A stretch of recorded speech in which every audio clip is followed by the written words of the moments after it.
on, everybody? King of Dragons 5000 here, coming at you with another figure review. Today we'll be having a look at the Marvel Legends Infinite Series Green Goblin Collection. We're having a look at the Skyline Sirens. This is, of course, Spider-Girl, the variant to Black Cat. Now, really happy I have her. We can see Spider-Girl in the packaging, along with her Build-A-Figure piece of the Ultimate Green Goblin, which is the torso. On the back we have a nice little read-up that says Skyline Sirens. These heroes have joined Peter Parker's fight for justice. One has been his ally, and the other carries on his legacy. We have Black Cat and Spider-Girl right here. Other figures in the line include Toxin and Carnage, Electro, the Amazing Spider-Man, the Skyline Sirens of course, Deadliest Foes Boomerang and Beetle, and Superior Spider-Man. Getting them all lets you build the Ultimate Green Goblin. So with that being said, what I'm going to do now is take a little break, get her up and out of the packaging, and we'll go on to the rest of her review. So sit tight, everybody.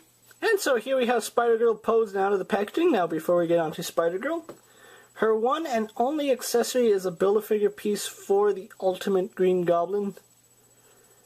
I don't know what I'm going to do with this one because, as you saw from my Black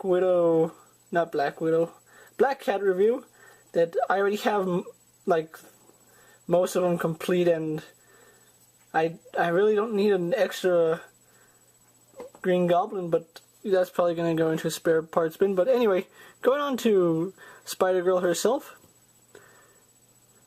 Really nice figure. I'm actually digging her sculpt a little. I'm really glad that Hasbro actually went out of their way and produced this smaller female mold. If you don't know why I say that, she is smaller than the other female figures, and if we can get a size comparison really fast. And as you can see, she's posed next to Black Cat, and she is smaller than Black Cat. You can obviously tell that she uses a really small bulk, and I'm really glad about that. She is supposed to be a teenager after all, and I feel that Hasbro actually did a really good job capturing that in this figure. She's not as busty as other figures. She's actually quite small, quite skinny. She looks like an average teenage girl, so kudos for Hasbro for doing that. Not much to say about her paint scheme. She is molded in mostly black. I do believe that the head is painted black, and it's this natural blonde, or not blonde, brown color. But you can see she has the white spider eyes, her mouth is exposed, as well as her ears. I never understood why some costumes are like that, but you know, I'm not a costume designer, so I really wouldn't know. But her spider goes all throughout her costume, on the front anyway. If we line it up, it looks something like that. So really nice figure, I'm digging it.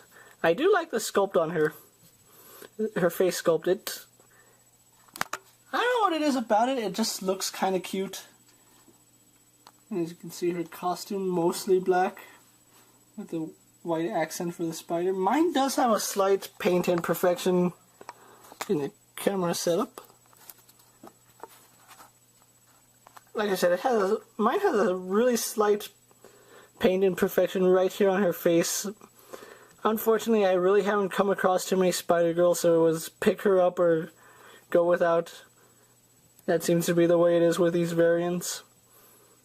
But going on to her articulation, she has a bulge in her head. She can tilt her head back and forth, spin, and a little bit of range in the ball joint. She also has a hinge in her neck, so you can look down and up, and that increases the posability of her neck, or of her head, excuse me.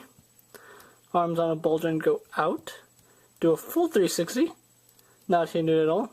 She's single jointed at the elbow, spins at the elbow, spins and bend at the wrist, and it's the same for both arms. She has this torso joint, which I really do enjoy this particular joint because it works with female figures. Like, there's no reason to add a separate joint for the waist. Legs go forward, back, and out. They also somehow or somewhat swivel in and out. She spins at the thigh. She is double jointed at the knee. Spins at the boot.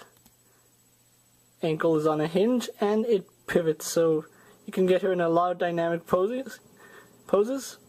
So that's going to do it for her articulation rundown. So what I'm going to do now is move on to my final thoughts, then we'll wrap up this review. So sit tight, everybody. So here we have Spider-Girl posed for my final thoughts, and overall, I really do enjoy this figure a lot.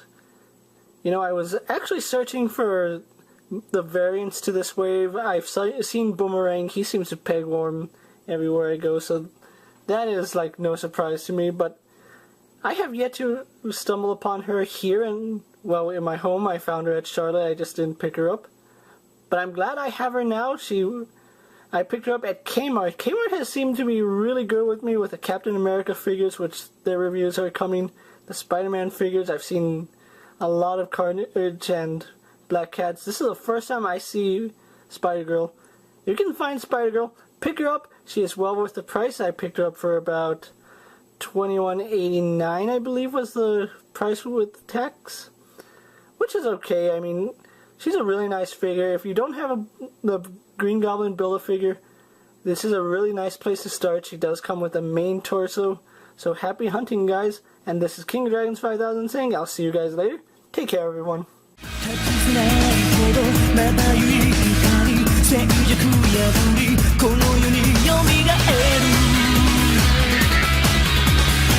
激しく揺らぐ乾いた大地